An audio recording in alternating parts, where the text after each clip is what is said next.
আসসালামু আলাইকুম। সবাই চলে আসো এবং আমাকে জানাও যে সব ওকে আছে কিনা, সবকিছু কি ঠিকঠাক আছে, লাইটিং বা সাউন্ড ওকে আছে কিনা একটু জানাও।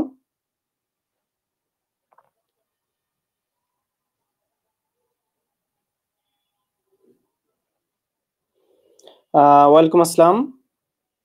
আচ্ছা, আমি ততক্ষণে ক্লাসটা শেয়ার করে দিচ্ছি, জাস্ট এ মোমেন্ট।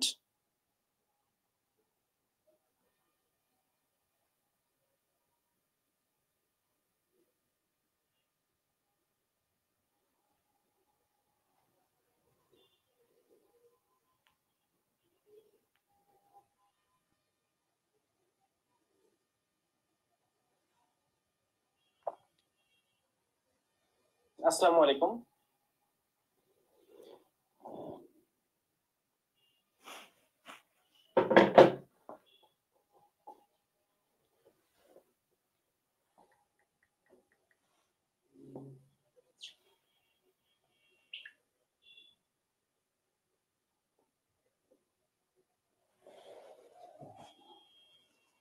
ভাই কত সময় লাগবে? 1 ঘন্টার আশেপাশে লাগবে। আমরা মোটামুটি 1 ঘন্টার ভিতর আজকের ক্লাসটা শেষ করার চেষ্টা করব।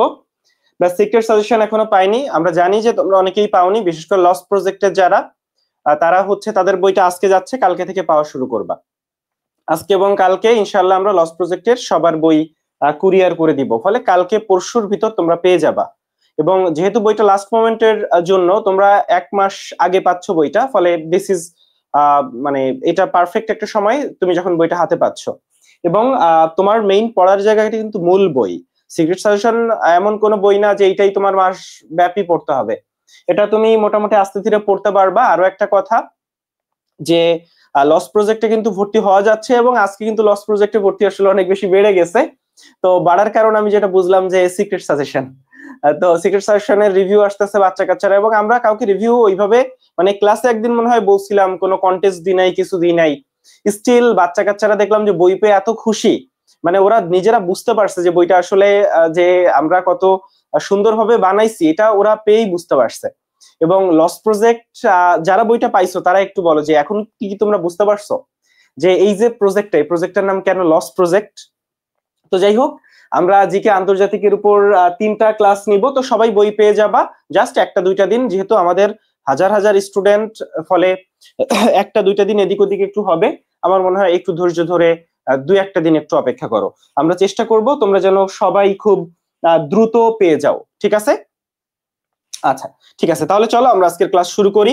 আমরা দেরি করতে চাই না এবং আমরা 1 ঘন্টার ভিতর শেষ করে ফেলার চেষ্টা করব। ফার্স্টে আমরা একটু 2024 সালে নোবেল কে পাইছে সেই জায়গাটা একটু দেখতে চাই। চলো আমরা একটু 2024 সালে নোবেল পুরস্কার নিয়ে হালকা পাতলা পড়াশোনা করি। নোবেল 2024 সাল, প্রথমে আমরা দেখব চিকিৎসা থেকে নোবেল পাইছে। চিকিৎসা ক্ষেত্রে 2024 সালে আমেরিকান 2জন বিজ্ঞানী আসলে নোবেল পাইছে।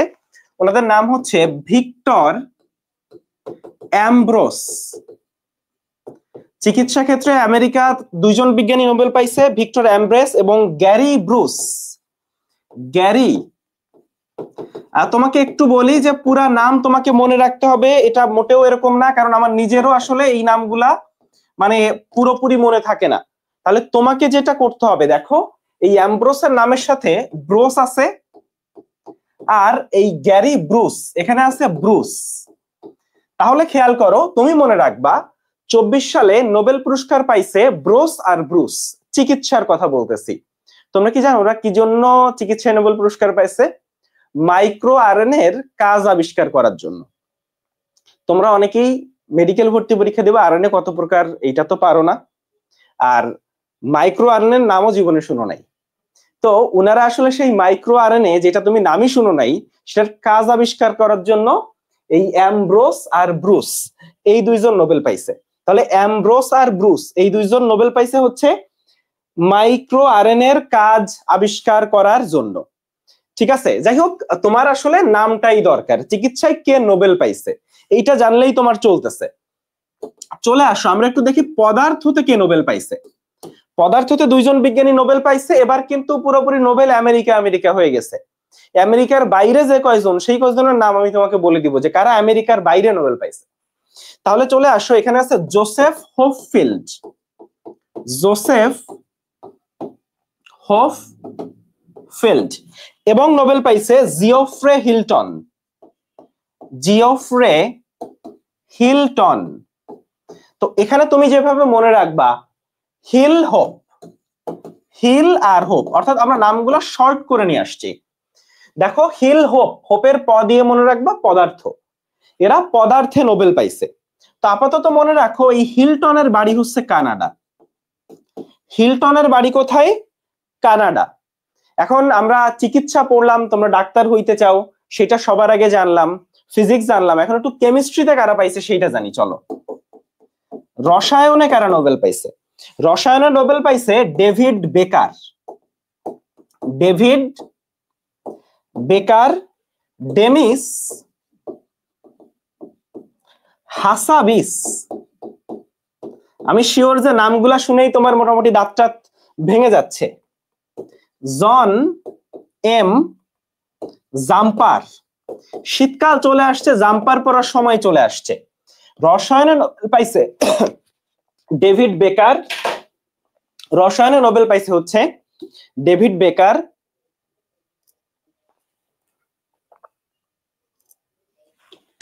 খেয়াল করো, রসায়নে নোবেল পাইছে বেকার, হাসাবিস আর জাম্পার।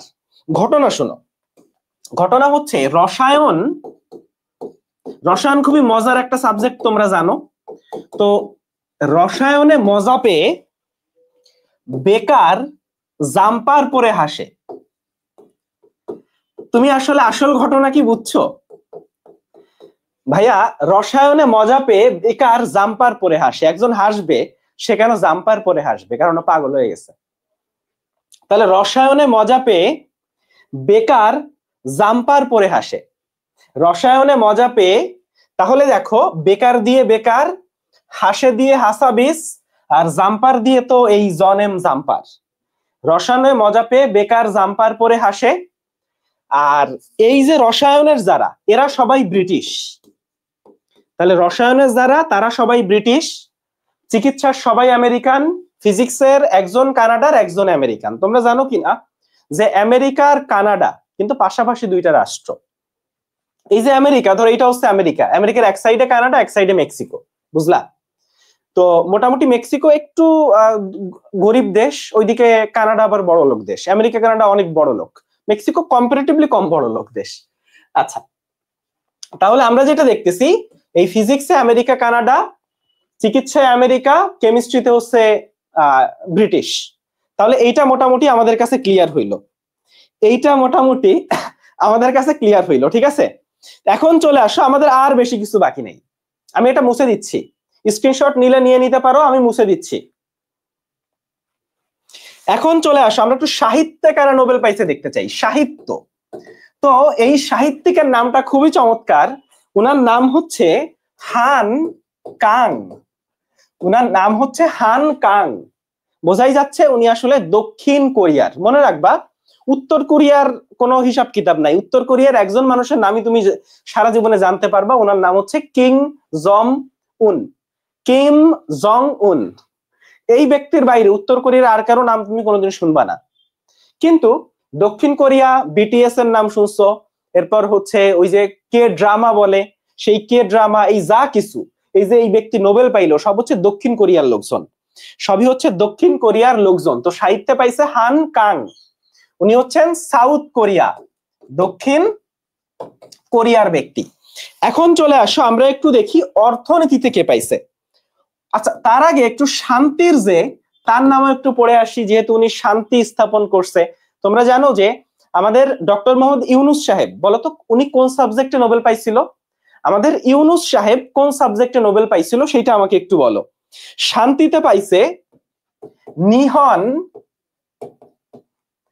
নিহন হিদান, শান্তিতে পাইছে ভাইয়া নিহন হিদন কি ওই, কি বলছি? নিহন হিদান কি ওই।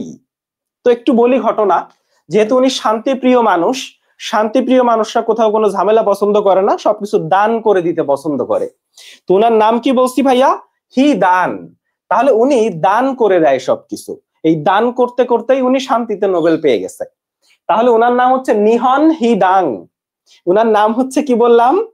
নিহন হি ডাং। সাহিত্য হচ্ছে হান কাং। সাহিত্য কি বললাম ভাইয়া? হান কাং।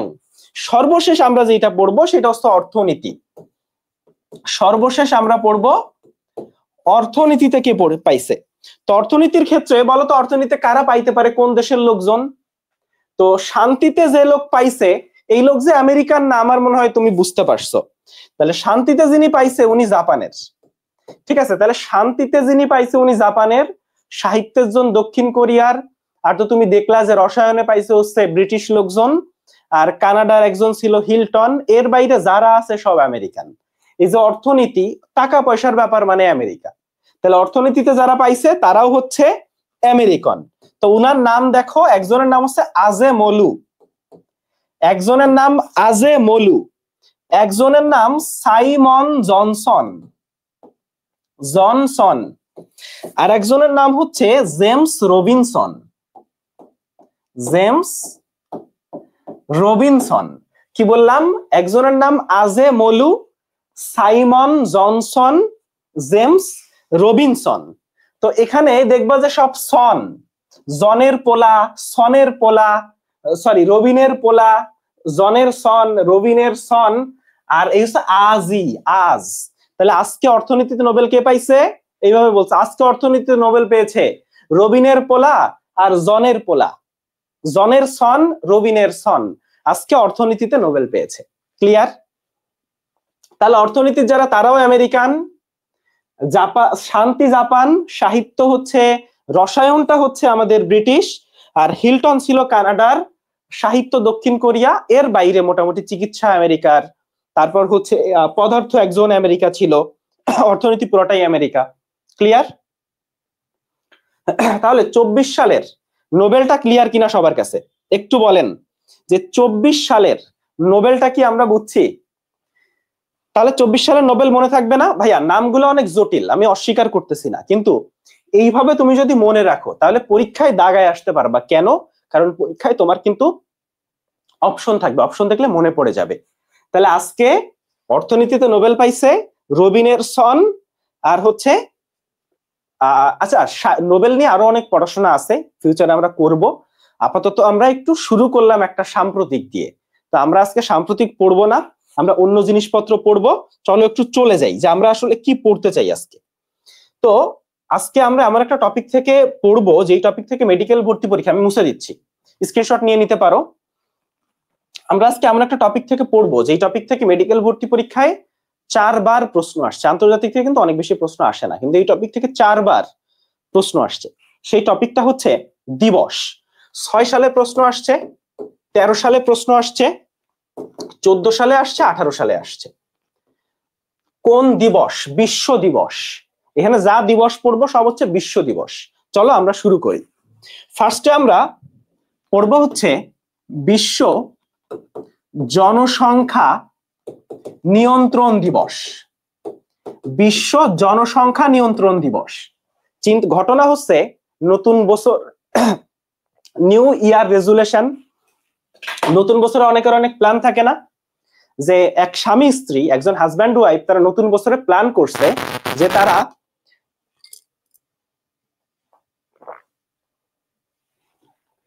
নতুন বছরে তারা প্ল্যান করছে তারা হচ্ছে জনসংখ্যা নিয়ন্ত্রণ করবে। মানে তারা 2টা বাচ্চা নিবে। বিশ্বের জনসংখ্যা বেড়ে যাচ্ছে, খুবই কনসার্ন, তারা 2টা বাচ্চা নিবে। তাহলে নতুন বছর নরমালি 1 জানুয়ারি 2 জানুয়ারি এই সময় প্ল্যান করে, যেহেতু 2টা বাচ্চা নিবে তাই প্ল্যান করছে 2 জানুয়ারি, তাই প্ল্যান করছে 2 জানুয়ারি। তাহলে বিশ্ব জনসংখ্যা নিয়ন্ত্রণের জন্য এই হাজব্যান্ড ওয়াইফ কবে প্ল্যান করছে ভাইয়া? 2 জানুয়ারি। এখন আসো বিশ্ব ক্যান্সার দিবস। বিশ্ব ক্যান্সার দিবস এটা হচ্ছে 4 ফেব্রুয়ারি। দেখো জানুয়ারি থেকে 2 দিন বেশি, জানুয়ারির পরে ফেব্রুয়ারি, 2 তারিখের জায়গায় 4 তারিখ। এটা হচ্ছে বিশ্ব ক্যান্সার দিবস। তো এইটা একটু খেয়াল করবা। দেখো ক্যান্সার 4, ক্যান্সার 4। একটু বলি, তুমি ডেট গুলা মনে রাখলে অনেক সময় তুমি পার পেয়ে যাইতে পারো, যদি না স্যার বুদ্ধি কইরা দেখা গেল তোমাকে এইভাবে প্রশ্ন দিল 4 জানুয়ারি, 4 ফেব্রুয়ারি, 4 মার্চ, তখন একটু বিপদে পড়বা। তো বেশিরভাগ ক্ষেত্রে ডেট গুলা মনে রাখলে পার পাওয়া যায়। তাহলে বিশ্ব ক্যান 4 দিয়ে হচ্ছে 4 ফেব্রুয়ারি। আর একটা তোমরা সবাই জানো যে আন্তর্জাতিক মাতৃভাষা দিবস 21শে ফেব্রুয়ারি। আন্তর্জাতিক মাতৃভাষা দিবস এইটা হচ্ছে 21শে ফেব্রুয়ারি। তাহলে বিশ্ব জনসংখ্যা নিয়ন্ত্রণ দিবস 2 জানুয়ারি, ক্যান্সার দিবস 4 ফেব্রুয়ারি, আর আন্তর্জাতিক মাতৃভাষা দিবস হচ্ছে, এগুলা কিন্তু সব বিশ্ব দিবস।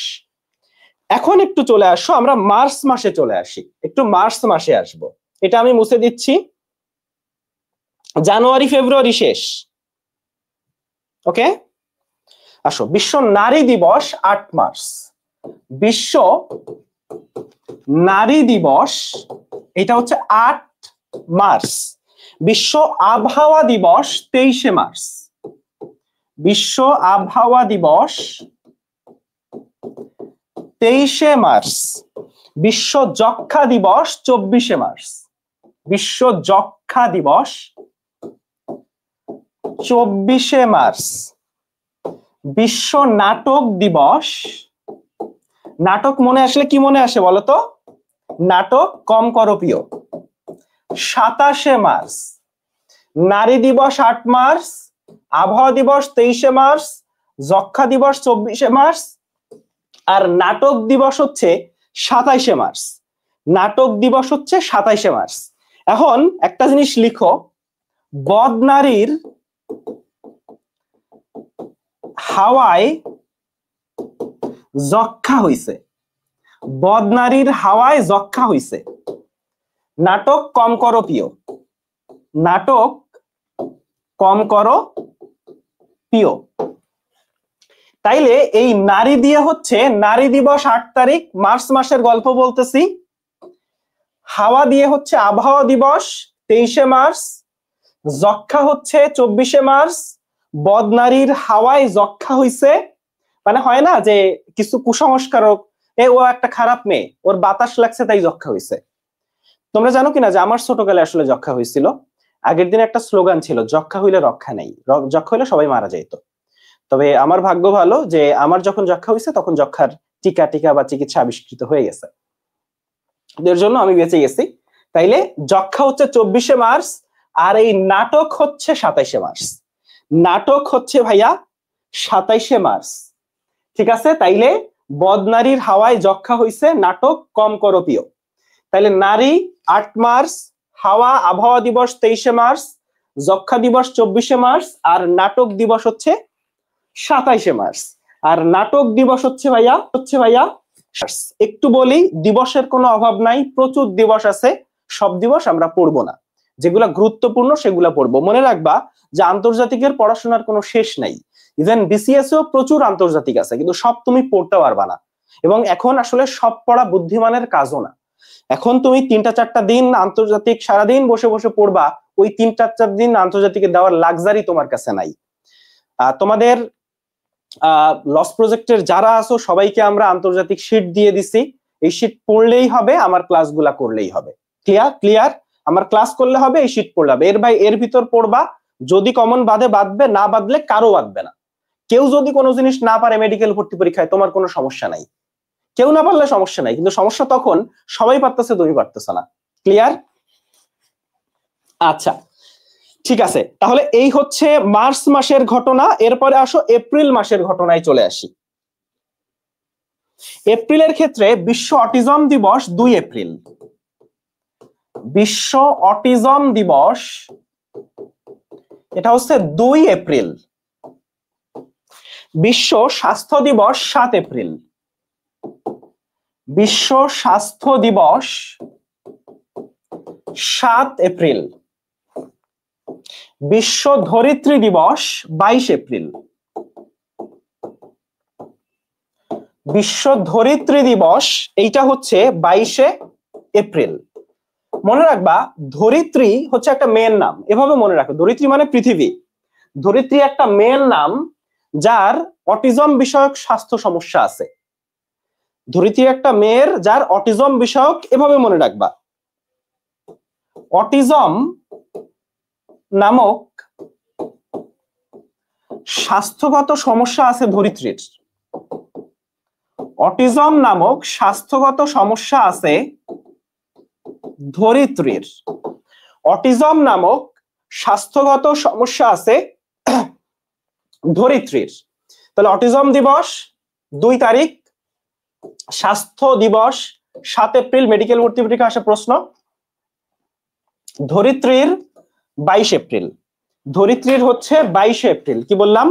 ধরিত্রীর 22 এপ্রিল। আমরা আরেকটা কাজ করতেছি, সেটা হচ্ছে মেডিকেল ভর্তি পরীক্ষায় 2000 সাল থেকে 2018 সাল পর্যন্ত জিকেতে যে আন্তর্জাতিকের প্রশ্নগুলো আসছে, এই সবগুলা প্রশ্ন তো আমি তোমাকে একসাথে করে দিচ্ছি।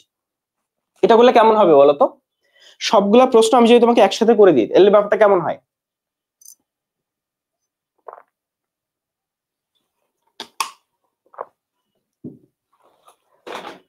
তাহলে অটিজম নামক স্বাস্থ্যগত সমস্যা আছে ধরিত্রীর।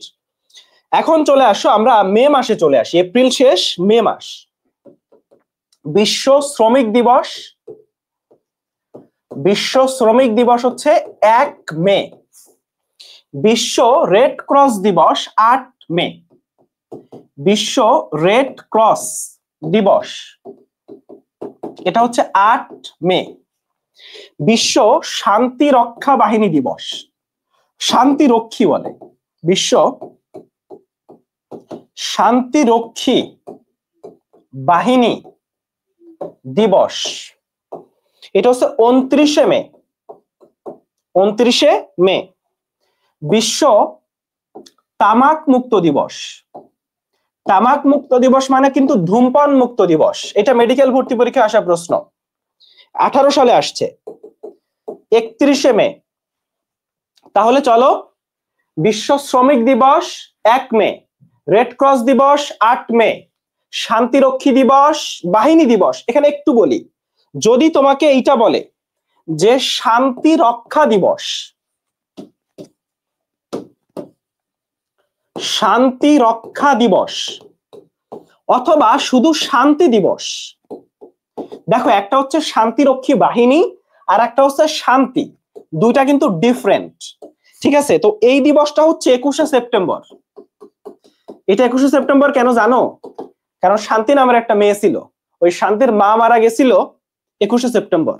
এরপরে বিশ্বের শান্তি চলে গেছে, বিশ্বে এখন আর কোনো শান্তি নাই, সবাই শুধু যুদ্ধ পছন্দ করে। দেখছো সব জায়গায় শুধু যুদ্ধ হচ্ছে।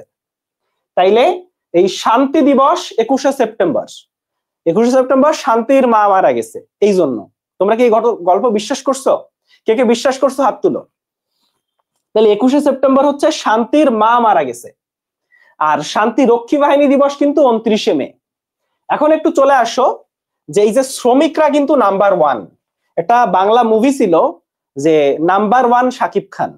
আসলে শাকিব খান নাম্বার 1 না, নাম্বার 1 হচ্ছে এই দেশের শ্রমিক যারা বিদেশে কাজ করে। এই জন্যই বিশ্ব শ্রমিক দিবস, কারণ এই বিদেশের যারা শ্রমিক তাদের রেমিটেন্সের উপর এই পুরো দেশটা দাঁড়ায় আছে। তারা যদি এই রেমিটেন্স পাঠানো বন্ধ করে দেয়, এই দেশ পুরো কোলাপস করে যাবে। এখানে আমি নিশ্চিতভাবে জানি যে অনেকেই আছে যাদের বাবা হয়তো বিদেশে কাজ করেন, রেমিটেন্স পাঠান বিদেশ থেকে, রেমিটেন্স যোদ্ধা বলা হয় যাদেরকে। তাহলে শ্রমিক নাম্বার 1, তাহলে শ্রমিক নাম্বার 1। তো রেড ক্রস তো প্রায় বলে না রেড ফ্ল্যাগ গ্রিন ফ্ল্যাগ, এই ছেলে হচ্ছে রেড ফ্ল্যাগ, এই ছেলে গ্রিন ফ্ল্যাগ। তো একটা ছেলে এত খারাপ যে ওর 8টা রেড ফ্ল্যাগ, ওর রেড ফ্ল্যাগ হচ্ছে 8টা। এবং সবচেয়ে চমৎকার ব্যাপার, মেয়েরা ওই যত বেশি রেড ফ্ল্যাগ সেই ছেলেদের প্রতি সবচেয়ে বেশি আকৃষ্ট হয়, তাই না? তাহলে এই রেড ফ্ল্যাগ 8টা, তাইলে রেড ফ্ল্যাগ হচ্ছে 8টা, আর শ্রমিক নাম্বার 1 আর একটা হচ্ছে শ্রমিক নাম্বার 1। এখন আসো এই শান্তিরক্ষী আর তামাক। তুমি একটা জিনিস জানো যে শান্তিরক্ষী যারা, তাদের তামাক পান করা উচিত না। ওইভাবে মনে রাখবা যে শান্তিরক্ষীদের ধূমপান বর্জন করা উচিত। শান্তিরক্ষীদের ধূমপান বা তামাক, ধূমপান বর্জন করা উচিত। তাহলে শান্তিরক্ষীদের ধূমপান বর্জন করা উচিত। তাহলে শান্তিরক্ষী হচ্ছে 29শে মে আর ধূমপান হচ্ছে 31শে মে। শান্তিরক্ষী 29শে মে আর ধূমপান হচ্ছে 31শে মে। ক্লিয়ার? তাহলে শান্তিরক্ষীদের ধূমপান বর্জন করা উচিত। বিশ্ব তামাক মুক্ত দিবস 31শে মে, শান্তিরক্ষী বাহিনী দিবস। আর শান্তি দিবস কবে? শান্তির মা মরছে 21শে সেপ্টেম্বর। তাহলে আমাদের মে মাসটা শেষ। শ্রমিক নাম্বার 1 8টা রেড ফ্ল্যাগ, শ্রমিক নাম্বার 1 8টা রেড ফ্ল্যাগ। শান্তিরক্ষী বাহিনী দিবস 29শে মে, তামাক মুক্ত দিবস হচ্ছে 31শে মে। তাহলে মে মাসটা মোটামুটি আমাদের শেষ হইল। এখন আসো আমরা জুন মাসে চলে আসি। জুন মাস, তো জুন মাসে আমাদের সবচেয়ে গুরুত্বপূর্ণ দিবস হচ্ছে বিশ্ব পরিবেশ দিবস। বিশ্ব পরিবেশ দিবস। তো এই পরিবেশ দিবস হচ্ছে 5ই জুন। তো এই যে পরি দিয়ে মনে রাখবা, ওই যে ডানা কাটা পরি আছে না, তো এই যে 5টা ডানা কাটা পরি, ধরো একটা গানে ডান্স করতেছে, কয়টা ডানা কাটা পরি? 5টা ডানা কাটা পরি। তাহলে বিশ্ব পরিবেশ দিবস 5ই জুন। আর বিশ্ব ডায়াবেটিস, বিশ্ব ডায়াবেটিস দিবস এইটা হচ্ছে 27শে জুন। তো একটু চিন্তা করতে পারো, ডায়াবেটিস সাধারণত একটু বয়স হইলে মানুষের ডায়াবেটিসের যেটা এটা ধরা পড়ে, তাই না? কিন্তু ধরো কেউ একজন যার 27 বছরেই ডায়াবেটিস ধরা পড়ে গেছে, তুমি বলে 27এই ডায়াবেটিস, 27 বছরে ডায়াবেটিস ধরা পড়ে গেছে, তুমি বলে 27এই ডায়াবেটিস। আমাদের কিন্তু জিকের 3টা ক্লাস হবে। আচ্ছা, ওয়েবসাইটে কিন্তু ক্লাস করা যাচ্ছে। যারা লস প্রজেক্টের আছো, তোমাদের লস প্রজেক্টের ওয়েবসাইটে কিন্তু ক্লাস করা যাচ্ছে, তোমরা কিন্তু ওয়েবসাইটে ক্লাস করতে পারবা, ঠিক আছে? আমি জানি না তোমরা ক্লাস করতেছো কিনা। হ্যাঁ, 19 জন আসলে ক্লাস করতেছে। তো লস প্রজেক্টের ওয়েবসাইটে ক্লাস করা যাচ্ছে, এই হচ্ছে একটা কথা। 2 নাম্বার হচ্ছে সিক্রেট সাজেশন। এখন যদি আর কেউ যদি অফিস থেকে ভর্তি হইতে চাও, তাহলে কিন্তু সে অফিসে ভর্তি হয়ে সাথে সাথে সিক্রেট সাজেশন কালেক্ট করে নিয়ে যেতে পারবা। এটা হচ্ছে যে কেউ যদি অফিসে যেয়ে ভর্তি হও, ঠিক আছে? এটা একটা ব্যাপার। আর এখন ভর্তি হইলেই বই পাওয়া যাবে, ফলে ভর্তি ধুমায় চলতেছে। আজকে দেখলাম যে 100 জনের উপরে ভর্তি হয়ে গেছে, ঠিক আছে? ফলে যারা ভর্তি হইতে চাও, মানে রিভিশন ক্লাস হচ্ছে, আমাদের মডেল টেস্ট চলতেছে, তো সবই চলতেছে। এখন চলে আসো, ডায়াবেটিস দিবস হচ্ছে 27শে জুন, আর বিশ্ব পরিবেশ দিবস হচ্ছে 5ই জুন। 5টা পরি। এখন আসো বিশ্ব জনসংখ্যা দিবস, এইটা একটু পড়ে ফেলি। জুলাইতে মাত্র একটা ডেট পড়বো। আচ্ছা, জুলাইতে একটা আর আগস্টে একটা ডেট পড়বো, ঠিক আছে? জুলাই আগস্টে কিছু নাই। তো জুলাইতে পড়বো বিশ্ব জনসংখ্যা দিবস। বিশ্ব জনসংখ্যা দিবস, একটু এগুলো প্যাচ লাগানো যাবে না, খেয়াল করো। এটা হচ্ছে 11ই জুলাই। আমাকে বলো তো, জনসংখ্যা নিয়ন্ত্রণ দিবস কবে ছিল? আমাকে বলবা জনসংখ্যা নিয়ন্ত্রণ দিবস কবে ছিল, বলো। জনসংখ্যা নিয়ন্ত্রণ দিবস কে ছিল, কবে ছিল?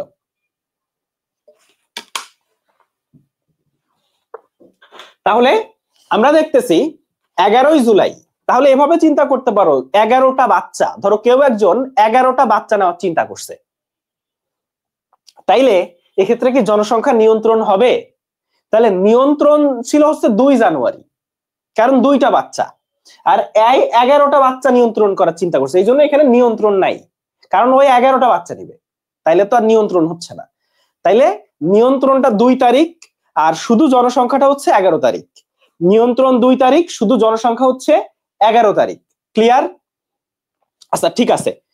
এখন চলে আসো, আচ্ছা আমরা জিকে ক্লাস নিচ্ছি, তোমাদের যদি জিকে ক্লাস ভালো লাগে তাহলে হচ্ছে মেডিওলজি গ্রুপে একটু রিভিউ দিতে পারো, নোট শেয়ার করতে পারো, যেটা আমাকে ইন্সপায়ার করে। তাতে আমি কালকের ক্লাস বা পরশুদিনের ক্লাসটা আরো ভালো করে নেওয়ার চেষ্টা করব। তোমাদের আগামী 2টা ক্লাসে আমি চেষ্টা করব জিকে আন্তর্জাতিকটা শেষ করে দেওয়ার। যদি না পারি এক্সট্রা ক্লাস হয়তো পরে নিব। তো আপাতত আজকে কালকে পরশু সন্ধ্যা 7টায় 3টা ক্লাস টানা হবে। এবং যদি চাও যে আরো ভালো ক্লাস পাইতে, তাইলে একটু ক্লাসের রিভিউ মেডিওলজি গ্রুপে শেয়ার করার রিকোয়েস্ট থাকলো। এই হচ্ছে মোটামুটি ঘটনা বিশ্ব জনসংখ্যা দিবস। এরপরে আসো বিশ্ব আদিবাসী দিবস 9 আগস্ট।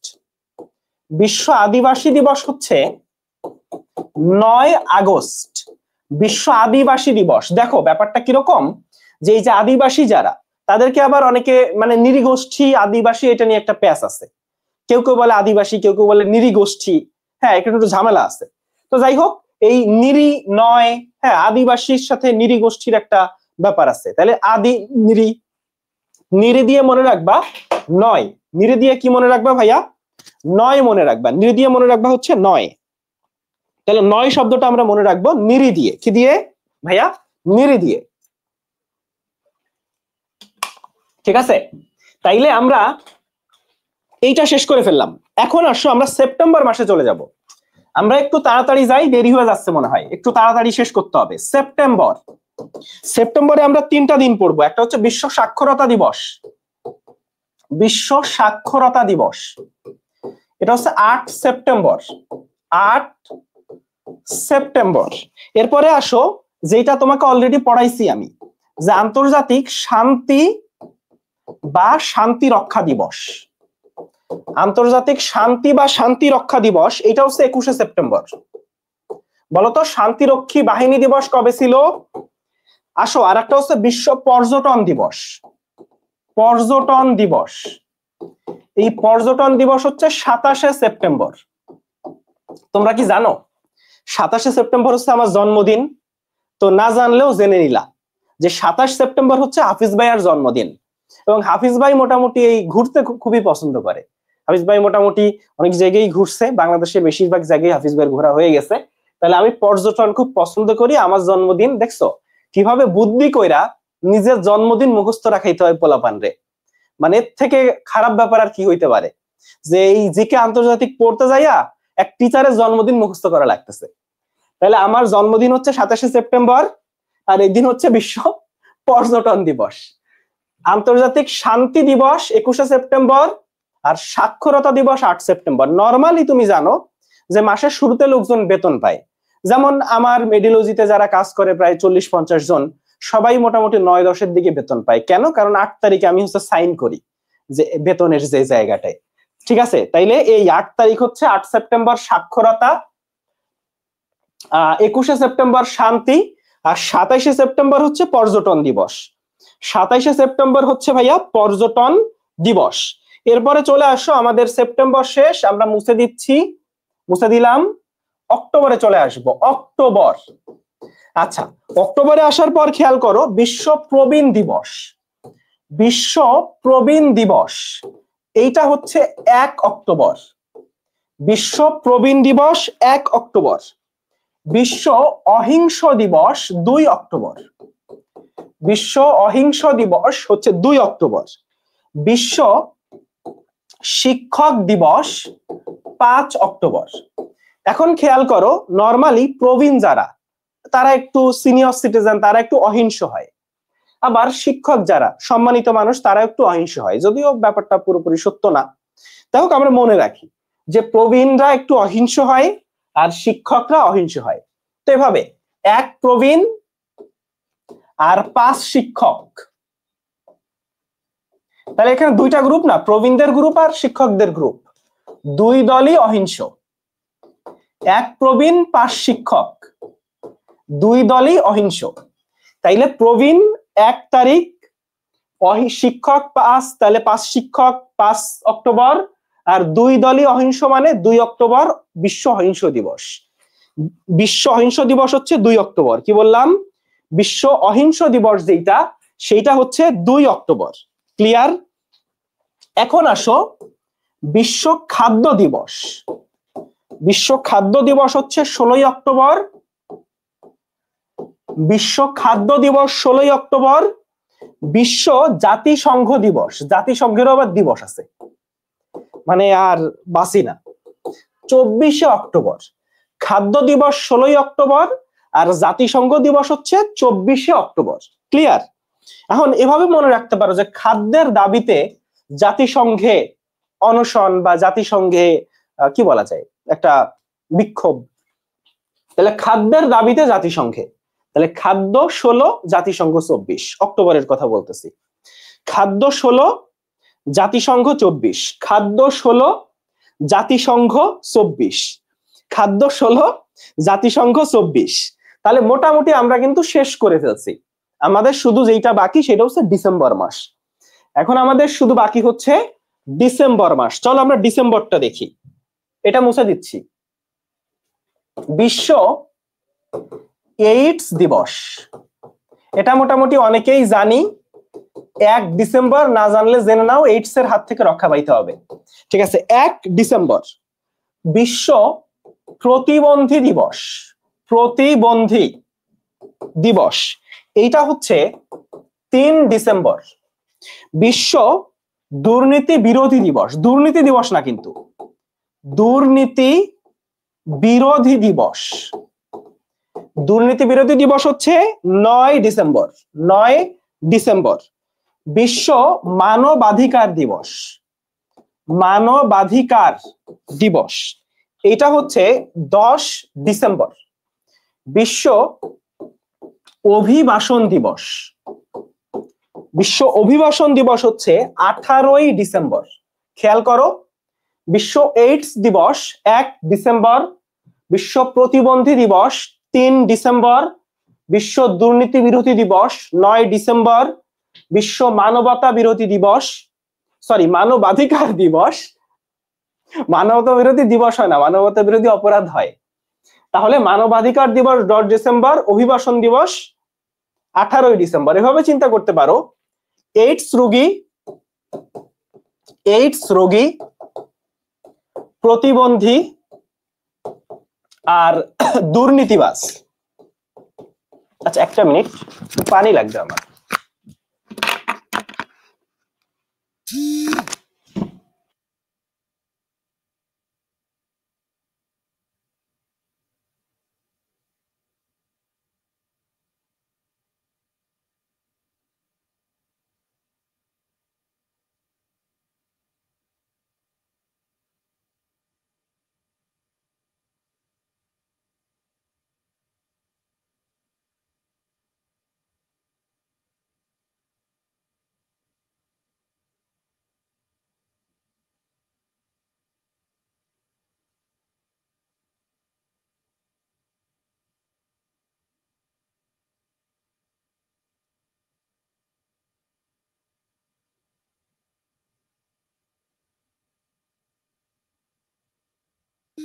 গরম লাগতেছে, বুঝছো?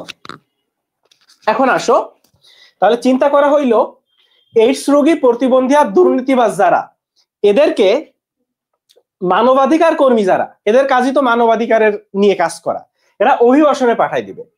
মানবাধিকার কর্মীরা অভিবাসনে পাঠাবে বা নির্বাসনে পাঠাবে, যেমনি বলো।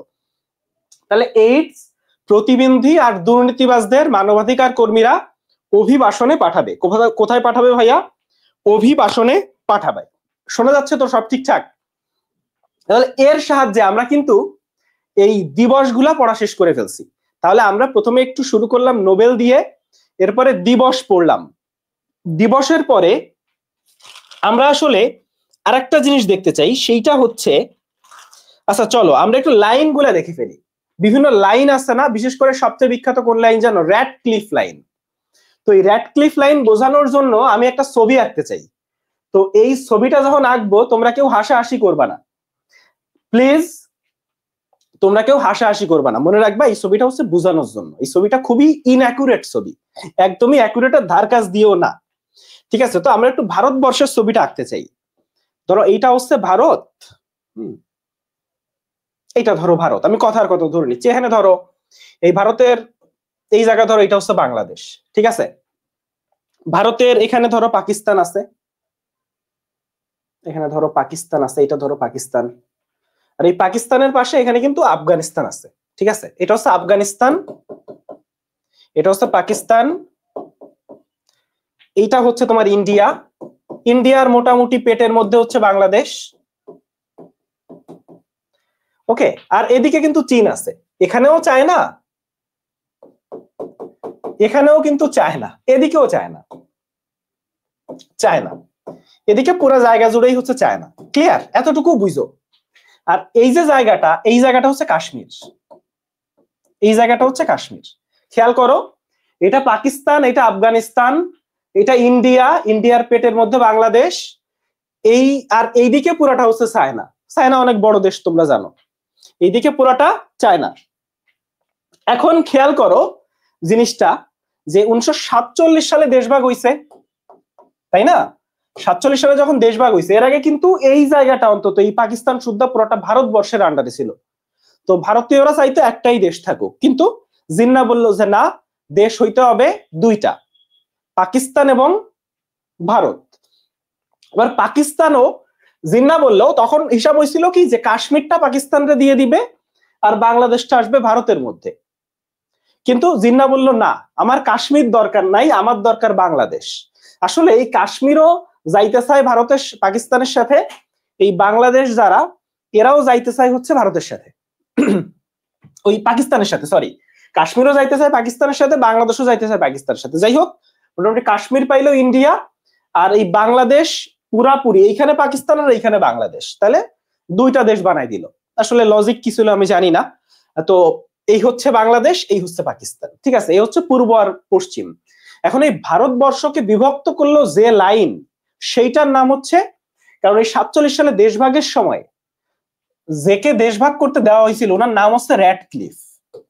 তো উনি যে লাইন দিল ওই লাইনের নাম হচ্ছে র্যাডক্লিফ লাইন। ফলে তুমি খেয়াল করো, ইন্ডিয়া পাকিস্তানকে ভাগ করছে কোন লাইন? র্যাডক্লিফ লাইন, লাল দিয়ে দেখাই। ইন্ডিয়া পাকিস্তানকে ভাগ করছে কোন লাইন? Radcliffe line. আবার ধরো ইন্ডিয়া বাংলাদেশকে ভাগ করছে, মানে মোটামুটি তুমি এভাবে চিন্তা করতে পারো, ইন্ডিয়া পাকিস্তানের ভাগ র্যাডক্লিফ লাইন, বাংলাদেশ ভারতের ভাগ, এই তো ভারত বাংলাদেশের ভাগ র্যাডক্লিফ লাইন। তাহলে এখানে লিখি যে ইন্ডিয়া পাকিস্তান হচ্ছে র্যাডক্লিফ লাইন, র্যাডক্লিফ লাইন। আচ্ছা, এরপরে যদি বলি, এরপরে কোনটা বললাম? হ্যাঁ, যদি এরকম আসে, এরকম আসতে পারে যে পূর্ব বাংলা, আসতে পারে যে পূর্ব পাকিস্তান, বা হইতে পারে যে প্রাচীন বাংলা আর ইন্ডিয়া। মোট কথা ইন্ডিয়া বাংলাদেশ এটা লিখি। ইন্ডিয়া বাংলাদেশের যে ভাগ সেটাও কোন লাইন? এই র্যাডক্লিফ লাইন। এখন ঝামেলা হচ্ছে কাশ্মীর নিয়ে, কাশ্মীর নিয়ে গ্যাঞ্জাম সবার সাথে। ইন্ডিয়া যে কাশ্মীরের পার্ট আছে, এই কাশ্মীর এরা কিন্তু পাকিস্তানে আবার মানে বলা হয় যে কাশ্মীরিরা যারা মনে প্রাণে পাকিস্তানি, কিন্তু এরা কোনো কারণে ইন্ডিয়ার মধ্যে পড়ে গেছে। এই কাশ্মীর নিয়ে পাকিস্তানের সাথে গ্যাঞ্জাম আছে, এই কাশ্মীর নিয়ে হচ্ছে ভাইয়া পাকিস্তানের সাথে গ্যাঞ্জাম আছে এইখানে। আবার এই এই কাশ্মীর নিয়ে আবার চায়নার সাথেও ভারতের গ্যাঞ্জাম আছে। তাহলে ভারতের সবার সাথে গ্যাঞ্জাম, কাশ্মীর নিয়ে ওর পাকিস্তানের সাথে গ্যাঞ্জাম, কাশ্মীর নিয়ে ওর চায়নার সাথে গ্যাঞ্জাম।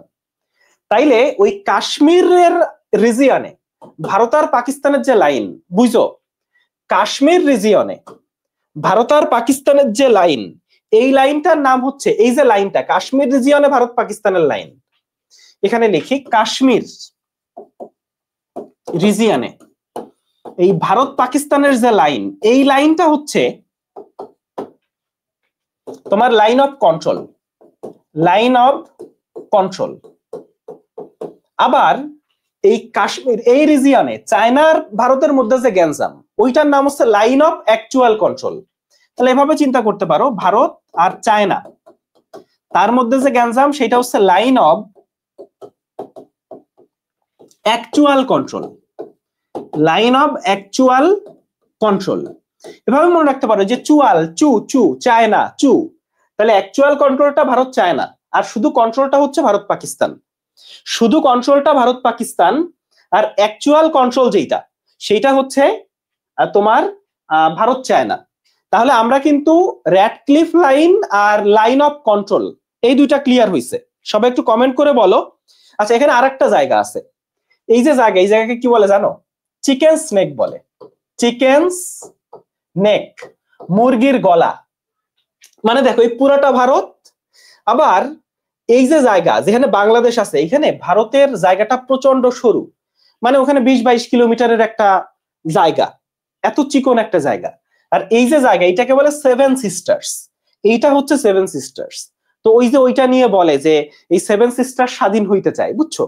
এই সেভেন সিস্টার চায় স্বাধীন হইতে, এরা ভারতের আন্ডারে থাকতে চায় না। কারণ দেখো এটা যদি এখান থেকে আলাদা হয়ে যায়, তাহলে এইটা হয়ে যায় সেভেন সিস্টার্স, এইটা বাংলাদেশ, এইটা হচ্ছে ভারত। তো এই জন্য ইন্ডিয়া ভয় পায় যে বাংলাদেশ যদি মদদ দেয়, তাহলে উগ্রবাদীরা যদি এই এলাকায় মানে ঝামেলা শুরু করে এই চিকেন স্নেক রিজিয়নে, তাইলে হচ্ছে ভারতের পক্ষে সেভেন সিস্টারে প্রবেশ করাই সম্ভব না, বুঝছো? তো এই সেভেন সিস্টার্স এর ভয়টা ভারতের আছে যে বাংলাদেশ যদি এই মানে ঝামেলা শুরু করে, তাহলে সেভেন সিস্টার্স এর ঝামেলা হইতে পারে। তো এই হচ্ছে ঘটনা।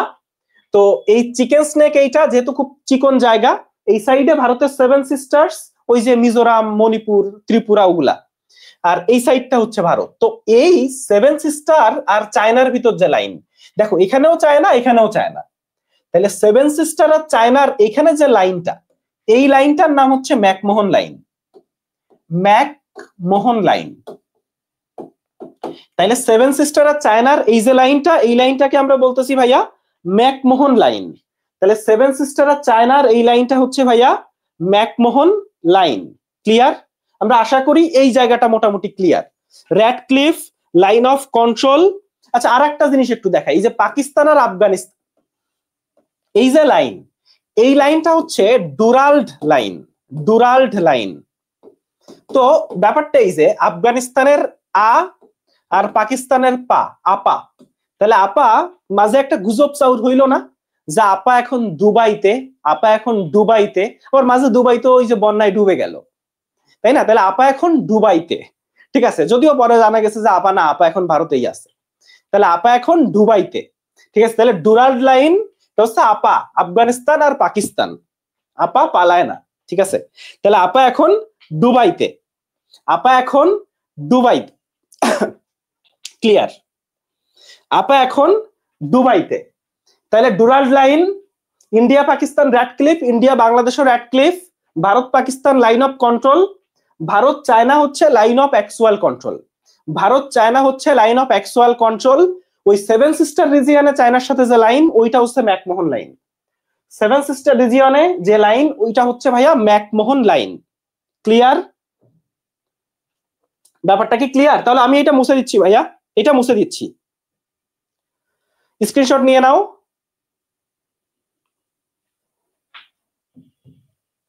এখন চলে আসো আরো কয়েকটা জায়গায় দেখি। জার্মানি আর ফ্রান্স, জার্মানি আর ফ্রান্স এদের ভিতর আছে দুইটা লাইন আসলে, একটা হচ্ছে ম্যাজিনো লাইন আর একটা হচ্ছে সিগফ্রিড লাইন। তুমি খালি এই ম্যাজিনো আর সিগফ্রিড এই মনে রাখলেই হবে। তাহলে জার্মানি আর ফ্রান্সের মধ্যে হচ্ছে ম্যাজিনো সিগফ্রিড। তো ধরো এভাবে বললা যে ধরো জার্মানির একজন, জার্মানি থেকে বলছি ফ্রান্স, ওই যে ফ্রেন্ডের ফ্রান্স বলে না, ফ্রান্স জার্মানি থেকে বলছি, তোমরা কি সিগারেটের ম্যাজিক দেখবা? তোমরা কি সিগারেটের ম্যাজিক দেখবা? তাহলে সিগারেট দিয়ে হচ্ছে সিগফ্রিড, ম্যাজিক দিয়ে ম্যাজিনো, আর জার্মানি থেকে বলছি ফ্রান্স। ওকে, জার্মানি থেকে বলছি ফ্রান্স, তোমরা কি সিগারেটের ম্যাজিক দেখবা? তাইলে ম্যাজিনো আর সিগফ্রিড লাইন, ম্যাজিনো আর সিগফ্রিড লাইন। এখন তোমরা অলরেডি জানো যে উত্তর কোরিয়া দক্ষিণ কোরিয়ার গল্প তো সবাই জানো, জানো জানো আশা করি, যে উত্তর কোরিয়া আর দক্ষিণ কোরিয়া, তো এই উত্তর কোরিয়া দক্ষিণ কোরিয়া কিন্তু দুই মানে একই মুদ্রার এপিটোপিট। মানে কেমন, যে একটাই দেশ ছিল একটা সময়, পরে একটা সময় দেশ দুইটা ভাগ হয়ে গেল, এবং যখন দেশ ভাগ হয়েছিল এই উত্তর কোরিয়া দক্ষিণ কোরিয়ার থেকে বেশি উন্নত ছিল। এই মুহূর্তে উত্তর কোরিয়ার রাজনৈতিক অবস্থা মানে দেশের অবস্থা এতটাই খারাপ যে বেশিরভাগ মানুষ মানে দুর্ভিক্ষে মারা যায়, না খেয়ে পেতে মারা যায়, এবং উত্তর কোরিয়া পৃথিবী থেকে বিচ্ছিন্ন একটা রাষ্ট্র। এই রাষ্ট্রের কিছুই জানা যায় না, ভিতরে কি হয় কিভাবে হয়। উত্তর কোরিয়ায় ওইভাবে কেউ যেতেও পারে না, উত্তর কোরিয়া থেকে কেউ বের হতেও পারে না। উত্তর কোরিয়া থেকে যদি কেউ বের হওয়ার চেষ্টা করে তাকে মেরে ফেলা হয়। এবং ইন্টারেস্টিং একটা ফ্যাক্টর বলি, উত্তর কোরিয়া থেকে ধরো তুমি উত্তর কোরিয়ার একজন নাগরিক, তুমি উত্তর কোরিয়া থেকে বের হওয়ার চেষ্টা করলা, তুমি যদি ধরা পড়ো তাহলে তুমি মারা যাবা, মানে তুমি শুদ্ধা, তোমার 14 গোষ্ঠীটা জেলে পড়বে। মানে কারে কারে বলি, তোমার 3 প্রজন্ম জেলে থাকবে। অর্থাৎ তুমি ধরা পড়ছো, তোমার মা বাবা যদি বাইসে থাকে তোমার মা বাবাকে জেলে ঢুকাবে, তোমার বাচ্চা কাচ্চা যদি বাইসে থাকে বাচ্চা কাচ্চাকে জেলে ঢুকাবে। 2 নাম্বার, মানে মোট কথা এরপরও যদি থাকে তাহলে তাও জেলে ঢুকাবে, এবং এরা জেলখানাই বড় হবে। আর উত্তর কোরিয়ার হিসাবটা খুবই বাজে অবস্থা। কিং জং উনের নাম শুনছো তোমরা? উনি হচ্ছে উত্তর কোরিয়ার কি বলা যায়, যেমন উত্তর কোরিয়ার যে মানে কিং জং উনের বাপ বা দাদা, এদের যেদিন মৃত্যুবার্ষিকী সেদিন যদি কেউ জোরে হাসে তাহলে তারা ফাঁসি দিয়ে দেওয়া হয়। তো এইটা। আর দক্ষিণ কোরিয়া তো খুবই চিল, দক্ষিণ কোরিয়া কিন্তু খুবই ডেভেলপড। তোমরা যেই কোরিয়ার কথা শুনো ওই যে কি বিটিএস আর্মি বলে, ওইটা আসলে দক্ষিণ কোরিয়ার কে ড্রামা। দক্ষিণ কোরিয়া স্পোর্টসে ভালো, দক্ষিণ কোরিয়া সবকিছুতেই ভালো, খুবই উন্নত একটা কান্ট্রি, এটা হচ্ছে দক্ষিণ কোরিয়া। তাহলে একটু চলে আসো উত্তর কোরিয়া দক্ষিণ কোরিয়াকে আলাদা করছে হচ্ছে এই 38 ডিগ্রি অক্ষরেখা, 38 ডিগ্রি অক্ষরেখা। আর আমেরিকা, তোমরা জানো যে আমেরিকার কিন্তু এটা বলতেছিলাম তখন যে আমেরিকার দুই সাইডে দুইটা বড় দেশ, এক সাইডে কানাডা, এক সাইডে হচ্ছে মেক্সিকো। তাহলে আমেরিকার কানাডা এই দুইটাকে আলাদা করছে 49 ডিগ্রি অক্ষরেখা, আর আমেরিকা আর মেক্সিকোকে আলাদা করছে, সনোরা লাইন। কোনটা আলাদা করছে ভাইয়া? Sonora line. তাহলে আমেরিকা মেক্সিকোকে আলাদা করছে সনোরা লাইন, আমেরিকা কানাডাকে আলাদা করছে 49 ডিগ্রি অক্ষরেখা। তাহলে এই দুইটা একসাথে পড়বা, উত্তর কোরিয়া দক্ষিণ কোরিয়া 38 ডিগ্রি অক্ষরেখা, আমেরিকা কানাডা হচ্ছে 49 ডিগ্রি অক্ষরেখা, আর আমেরিকা মেক্সিকো হচ্ছে সনোরা লাইন। এভাবে চিন্তা করতে পারো যে আমেরিকার, ধরো এভাবে আমেরিকা, তাহলে আমেরিকায় সোনিয়া মেক্সি পড়ে, আমেরিকায় সোনিয়া মেক্সি পড়ে, ধরো বাংলাদেশ থেকে সোনিয়া গেছে, তো যাই হোক বাংলাদেশের মানুষ মেক্সি পড়ে, আমেরিকায় তো ওইভাবে মেক্সি টেক্সি মনে হয় কম পড়ে। তো এভাবে চিন্তা করতে পারো যে আমেরিকায় সোনিয়া গেছে কিন্তু যাই হোক তার অভ্যাস মেক্সি পড়া, তো আমেরিকায় যেও সোনিয়া মেক্সি পড়ে। আমেরিকা কানাডা 49 ডিগ্রি, উত্তর কোরিয়া দক্ষিণ কোরিয়া হচ্ছে 38 ডিগ্রি, উত্তর কোরিয়া দক্ষিণ কোরিয়া হচ্ছে 38 ডিগ্রি। ক্লিয়ার? এইটা আশা করি এইটা ক্লিয়ার হয়েছে। আমি এইটা মুছে দিচ্ছি, চলে আসো নেক্সটে।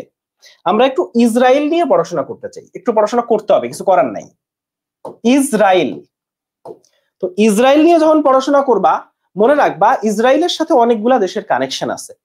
ইসরায়েল মানে ভৌগোলিক ভাবে আসলে বলা যায় যে আরব দেশগুলা বা মোটামুটি একটু মুসলিম অধ্যুষিত যে দেশগুলা এদের পেটের মধ্যে, কিন্তু তারা ওই পেটের মধ্যে থাইকা যা আকাম কুকাম করতেছে। এবং তোমরা জানো যে রিসেন্টলি সিরিয়ার যে প্রেসিডেন্ট বাশার আল আসাদের পতন হয়েছে, তো বাশার আল আসাদের পতন হওয়ার পরে সবাই ভাবছিল যে না সিরিয়া তাইলে এখন মনে হয় আর একটু ভালো অবস্থায় যাবে। তোমরা কি জানো এরপর ইসরায়েল সিরিয়া দখল করা শুরু করছে, এবং ইসরায়েল আর সিরিয়ার মানে সিরিয়ার সাথে ইসরায়েলের যে সীমান্ত, সেই সীমান্ত দিয়ে ওরা সিরিয়ার ভিতর ঢুকে পড়ছে, সেই সীমান্ত দিয়ে ওরা সিরিয়ার ভিতর ঢুকে পড়ছে। ঠিক আছে, তো এই হচ্ছে দুর্ভাগ্যজনক ঘটনা।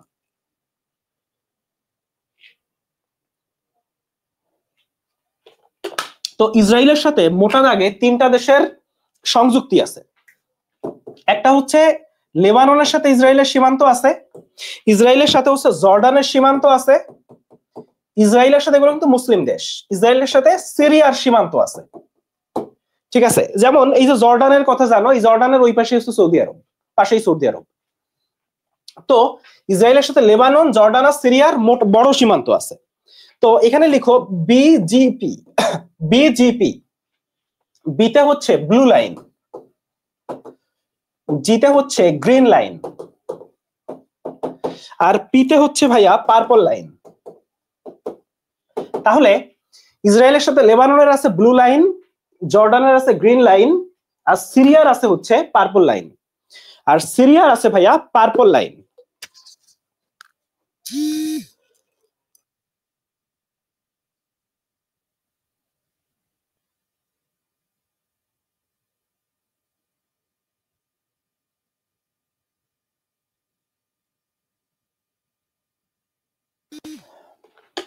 তাহলে ইসরায়েলের সাথে তিনটা দেশের সীমানা যেটা সেটা বিজিপি দিয়ে মনে রাখা যায়, এভাবে মনে রাখবা।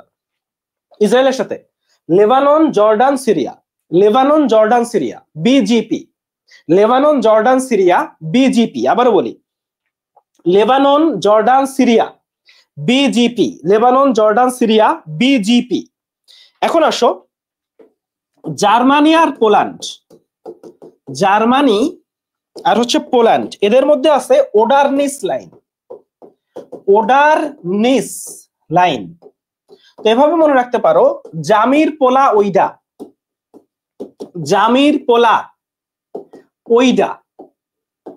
অনেকে বলেন এই জামির পোলা কোনটা রে, এই জামির পোলা কোনটা রে, তো এই জামির পোলা ওইডা, ওইডা হচ্ছে জামির পোলা। তাহলে জামির পোলা ওইডা, জামি দিয়ে জার্মানি, পোলা দিয়ে হচ্ছে পোল্যান্ড, আর ওইডা দিয়ে ওডারনিস, ওইডা দিয়ে হচ্ছে ওডারনিস। রাশিয়া ফিনল্যান্ডের মধ্যে আছে, রাশিয়া ফিনল্যান্ডের মধ্যে আছে Mannerheim line, Mannerheim line. Russia ফিনল্যান্ডের মধ্যে, তাহলে রা দিয়ে রা আর ফি দিয়ে হচ্ছে ফি, তাহলে রাফির ম্যানার নাই, রাফির ম্যানার নাই। তাহলে রাশিয়া ফিনল্যান্ডের মধ্যে ম্যানার হেইম লাইন, জার্মানি পোল্যান্ডের মধ্যে ওডার নিস লাইন। ইসরায়েলের সাথে তিনটা দেশের সাথে কি সীমান্ত আছে? ইসরায়েলের তিনটা দেশের সাথে ভাইয়া কি সীমান্ত আছে? তাহলে জামির পোলা ওইটা, Germany Poland Oder Neisse line, রাফির ম্যানার নাই, Russia Finland Mannerheim line, Russia Finland হচ্ছে ম্যানার হেইম লাইন।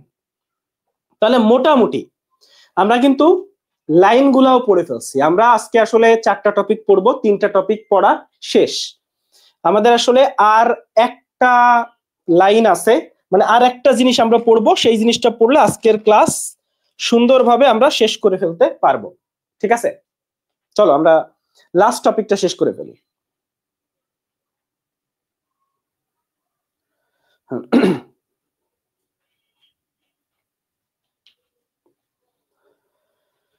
ওকে, তাহলে আমরা এটা শেষ করে ফেলতেছি। আসো এখন আসো আমরা একটু সদর দপ্তর দেখব। সদর দপ্তর, তো ঢাকাতে আছে হচ্ছে 2টা সদর দপ্তর, সিরডাপ আন্তর্জাতিক সংস্থা সদর দপ্তর। ঢাকাতে আছে সিরডাপ, আর একটা আছে হচ্ছে বিমস্টেক।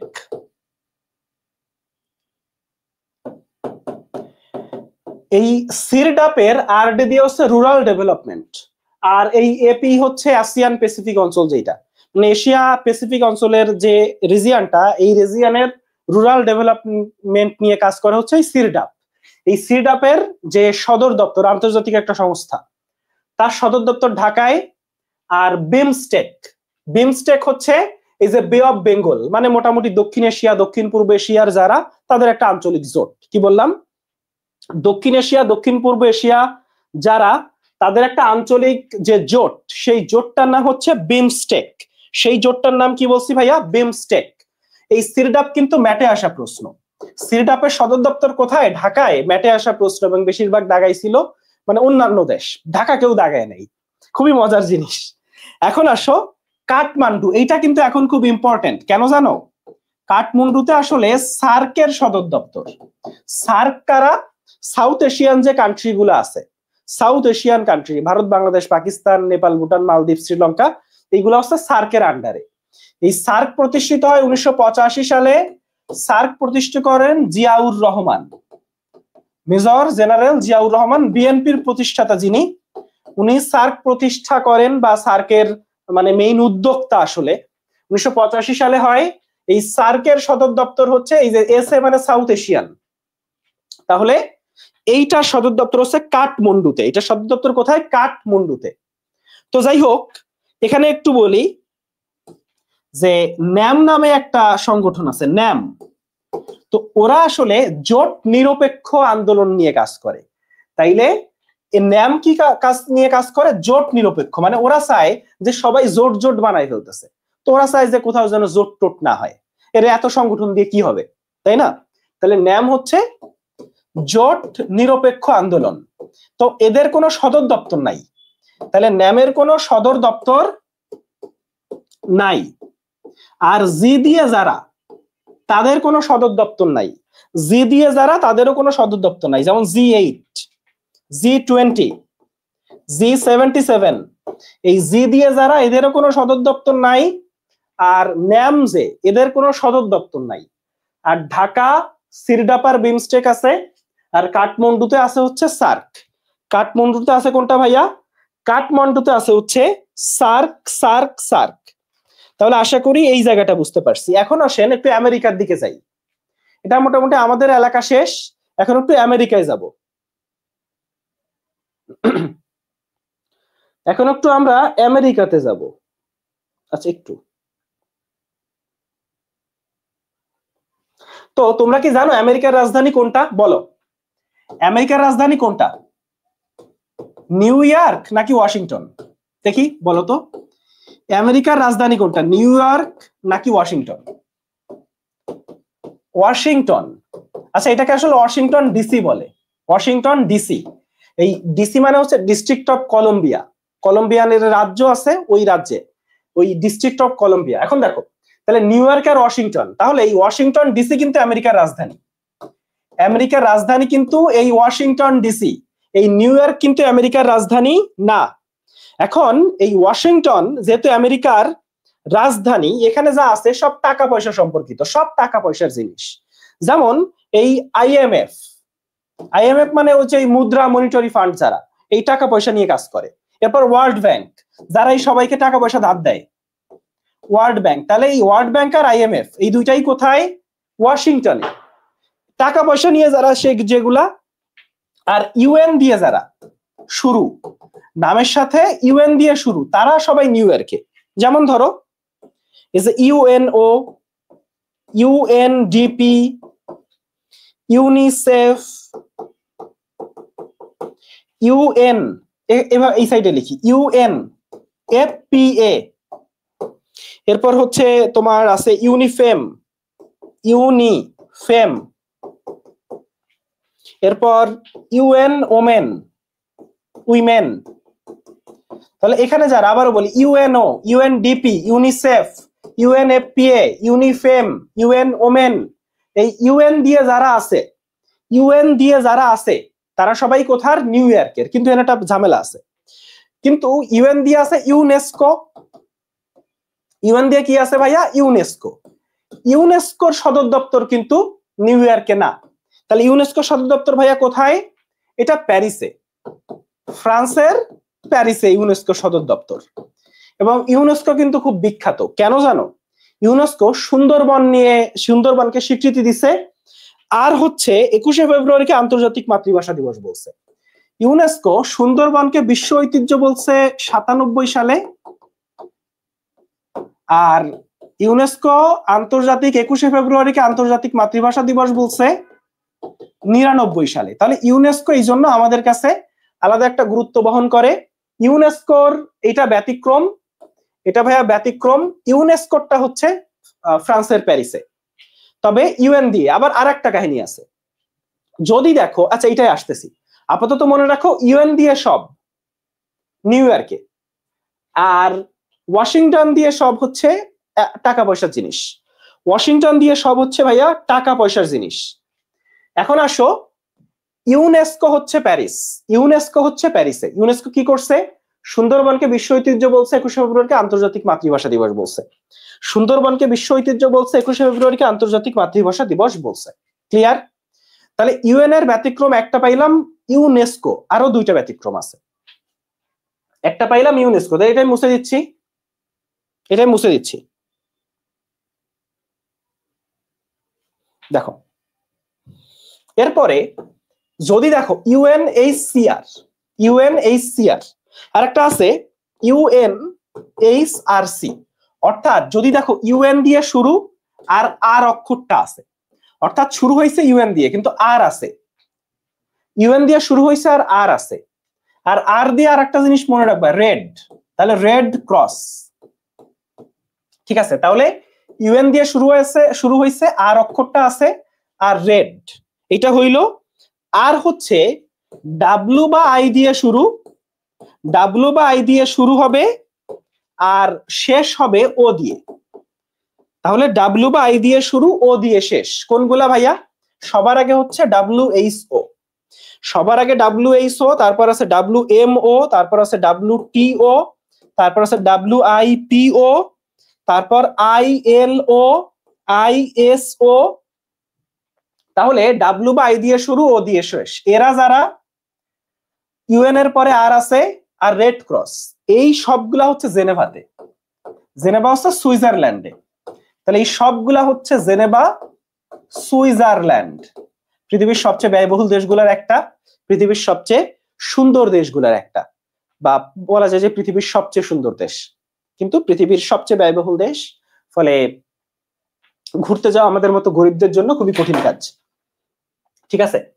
তাহলে জেনেভাতে কি পড়লাম ভাইয়া? ইউএন দিয়ে শুরু কিন্তু আর থাকবে। আর ইউনেস্কো কোথায় ভাইয়া? সবাই একটু কমেন্ট করে বলো তো। আর ইউএন দিয়ে বাকি সবাই কিন্তু নিউ ইয়র্কে। ইউএন কোথায়, এটা একটু আমাকে কমেন্ট করে বলবা। আর ডাব্লিউ বা আই দিয়ে শুরু, ও দিয়ে শেষ, এরা সবাই ইউএন আর আর আছে আর রেড ক্রস, এরা সবাই কোথায় ভাইয়া? জেনেভাতে। এরা সবাই জেনেভাতে। আচ্ছা ঠিক আছে, তবে দেখো এখানে আবার একটা ব্যতিক্রম আছে। ব্যতিক্রমটা হচ্ছে আইএমও। দেখো আই দিয়ে শুরু ও দিয়ে শেষ, তাহলে সেই এটা জেনেভাতে হওয়ার কথা। আইএমওটা আসলে জেনেভাতে না। তাহলে আইএমও অ্যামনেস্টি ইন্টারন্যাশনাল, এই সংগঠনটা, এই যে অ্যামনেস্টি ইন্টারন্যাশনাল, এটার নাম তোমরা শুনছো প্রায়। আর একটা কমনওয়েলথ, এই নামটাও তোমরা শুনছো। তাহলে আইএমও, অ্যামনেস্টি ইন্টারন্যাশনাল আর কমনওয়েলথ, এই যে এই তিনটা হচ্ছে লন্ডনে। তাহলে এভাবে মনে রাখা যায় যে আই অ্যাম কমন। দেখো আই অ্যাম কমন, আই দিয়ে আইএমও, এম দিয়ে হচ্ছে অ্যামনেস্টি, আর কমন দিয়ে তো কমনওয়েলথ।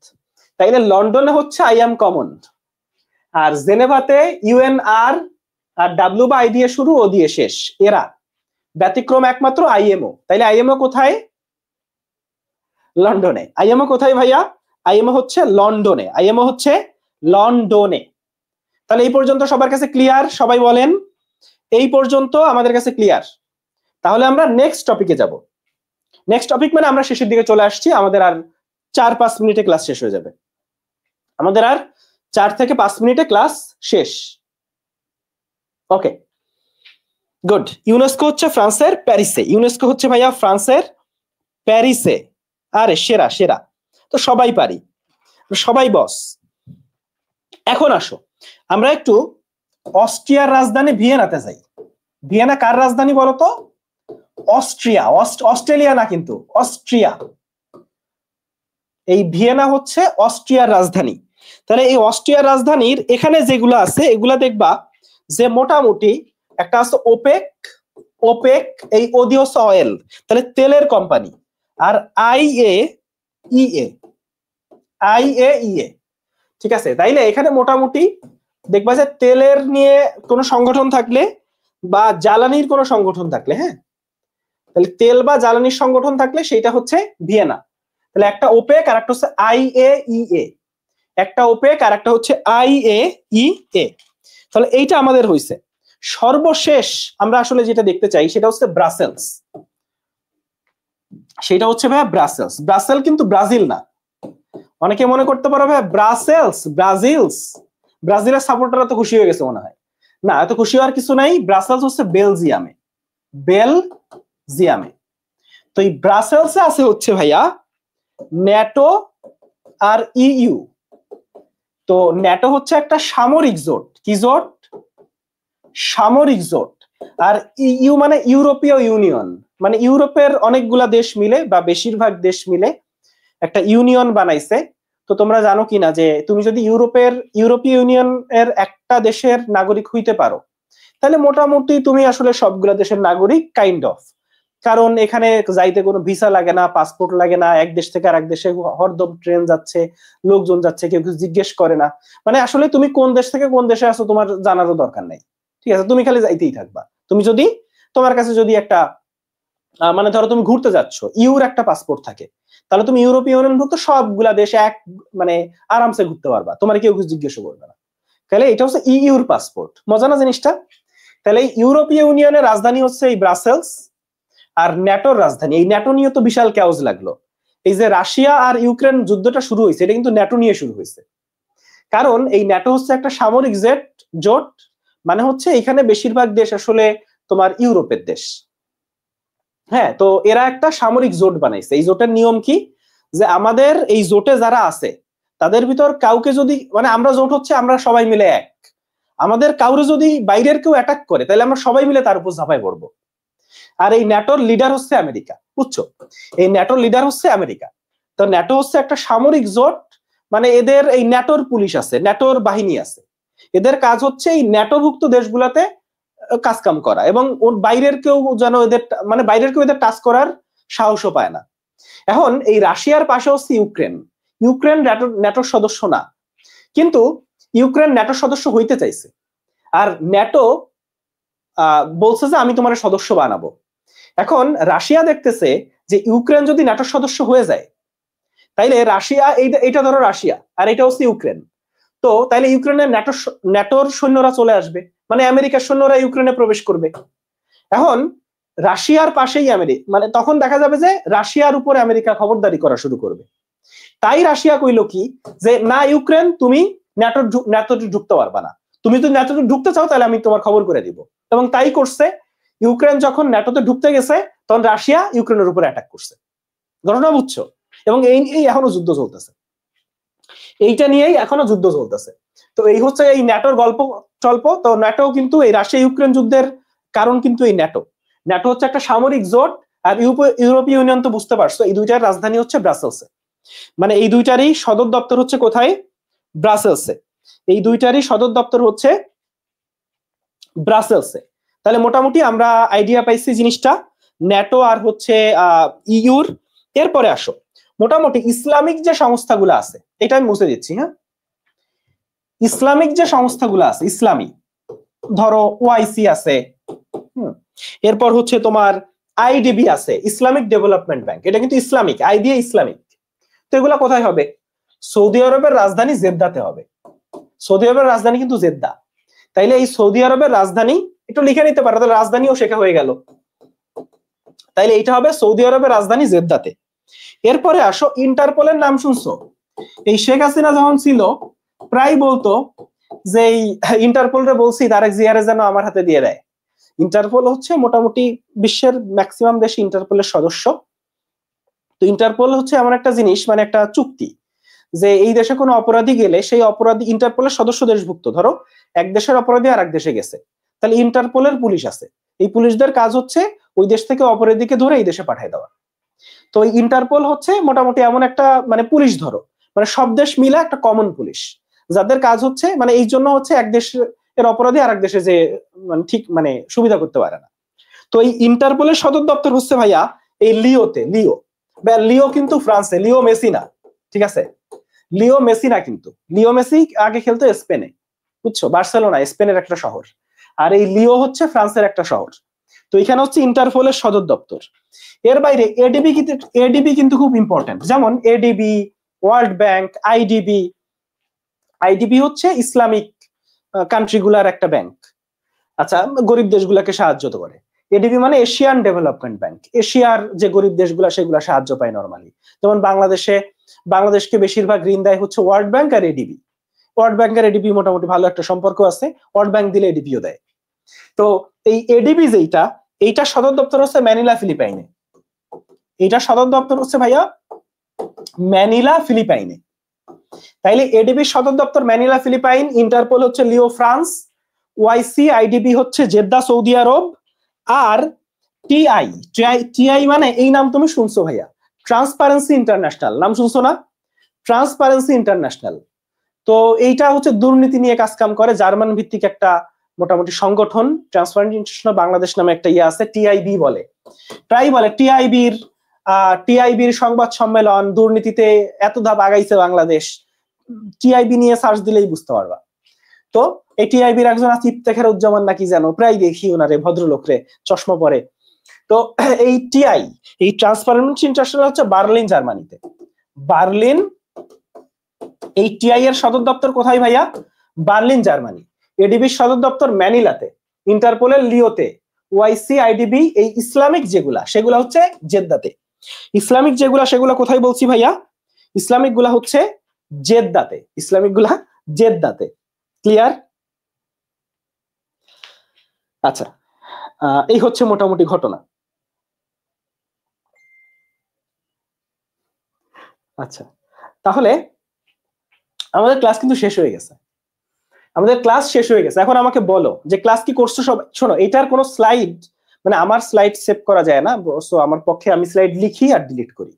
ফলে আমি শিওর যে নোট করছো অনেকেই, যারা নোট করছো একটু মেডিলজি গ্রুপে পোস্ট দিও।